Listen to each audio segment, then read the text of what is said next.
For today's video, magluluto ako ng tauge. Wala kasi ibang maisip na lulutuin, kaya tauge na lang. Ginisa ko yung mga sangkap at nilagyan ko ng kamatis.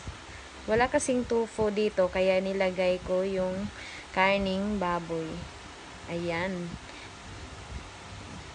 Haluin natin mabuti para sumipsip yung katas ng mga sangkap natin. At antayin nating maluto yung karning baboy.